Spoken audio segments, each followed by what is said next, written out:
Christmas തിരുപ്പിറവി ദിവ്യമായ ഒരനുഭൂതിയാണ്. കാലിത്തൊഴുത്തിൽ പിറന്ന യേശുദേവൻ്റെ ജനനം ഒരു പ്രതീകമാണ്. മനുഷ്യകുലത്തിനാകെ പ്രത്യാശയുടെ പുനർജീവിതത്തിൻ്റെ അടയാളവാക്യം കൂടിയാണ് ക്രിസ്മസ് നമ്മെ ഓർമ്മപ്പെടുത്തുന്നത്. ദിവ്യമായ 3 കാര്യങ്ങളാണ് ക്രിസ്മസുമായി ബന്ധപ്പെട്ട് നമുക്ക് ഓർമ്മിക്കാൻ കഴിയുന്നത്.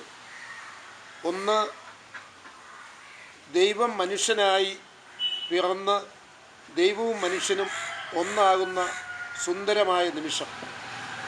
രണ്ടാമത്, സൃഷ്ടാവും സൃഷ്ടിയും ഒന്നായിത്തീരുന്ന ഒരനുഭൂതി. മൂന്നാമത്തേത്, ഭൂമിയും സ്വർഗവും ഒന്നായിത്തീരുന്ന, സ്വർഗം താണിറങ്ങി വന്നതോ എന്ന സങ്കല്പത്തിലേക്ക് നയിക്കപ്പെടുന്ന വലിയൊരു പ്രതീക്ഷ. ഇത് ക്രിസ്മസിൻ്റെ ഒരു പ്രത്യേകതയാണ്. അമ്മയുടെ സ്നേഹത്തിൻ്റെയും സഹനത്തിൻ്റെയും പര്യായം കൂടിയാണ് ക്രിസ്മസ് എന്ന് പറയാൻ കഴിയും. ക്രിസ്മസുമായി ബന്ധപ്പെട്ട മറ്റു പ്രതീകങ്ങൾ: ക്രിസ്മസ് കേക്ക് പങ്കുവെക്കലിൻ്റെയും പരസ്പരം കൈമാറലിൻ്റെയും ഒരു ചിഹ്നമാണ്. പുൽക്കൂട് എളിമയുടെ പ്രതീകമായിട്ടാണ് കാണപ്പെടുന്നത്. അതോടൊപ്പം തന്നെ നക്ഷത്രം, ജ്ഞാനികൾക്ക് പോലും വഴികാട്ടിയായ നക്ഷത്രം ഒരു ഓർമ്മപ്പെടുത്തലും ഒരു വഴികാട്ടിയുമാണ്. ക്രിസ്മസ് ട്രീ എന്ന് പറയുന്നത് ജീവൻ്റെ വൃക്ഷം എന്ന തരത്തിലുള്ള ഒരു സങ്കല്പത്തെയാണ് താലോലിക്കുന്നത്. ഇതെല്ലാം കാണുമ്പോൾ ഭാരതീയ ദർശനത്തിലെ സത്യം ശിവം സുന്ദരം എന്ന ആ പ്രയോഗം വളരെ അർത്ഥവത്തായി നമുക്ക് കാണാൻ കഴിയുന്നതാണ്. ക്രിസ്മസിൻ്റെ ഈ ദിനത്തിൽ സത്യത്തോട് ചേർന്ന് നിൽക്കുന്ന നീതിയുടെ ഒരു അനുഭൂതി നമുക്കുണ്ടാവേണ്ടതാണ്.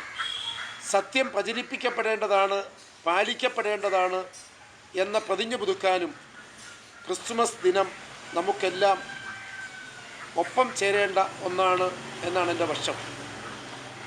അമ്മയ്ക്ക് വേണ്ടി പുലിപ്പാല് ശേഖരിക്കാൻ പോയ ശ്രീ അയ്യപ്പൻ്റെ സങ്കല്പം ഒരമ്മയും മകനും തമ്മിലുള്ള ദിവ്യമായ ബന്ധത്തിൻ്റെ ഭാരതീയമായ കേരളീയമായ ഒരു പ്രതീകമാണെങ്കിൽ, ലോകത്തെമ്പാടുമുള്ള അമ്മയും മകനും തമ്മിലുള്ള ഏറ്റവും ദിവ്യമായ ഒരു സ്നേഹസങ്കല്പത്തിൻ്റെ പ്രതീകം കൂടിയാണ് അമ്മയായ മേരിയും ഉണ്ണിയേശുവും തമ്മിലുള്ള ദീപ്തമായ ബന്ധം.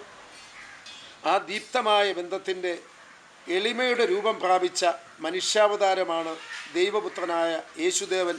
ഈ ദിനം എല്ലാവർക്കും ആശംസകൾ നേരുന്നു. ക്രിസ്മസിൻ്റെയും പുതുവത്സരത്തിൻ്റെയും ആശംസകൾ എല്ലാവർക്കും അർപ്പിച്ചുകൊണ്ട് എല്ലാവർക്കും നമസ്കാരം.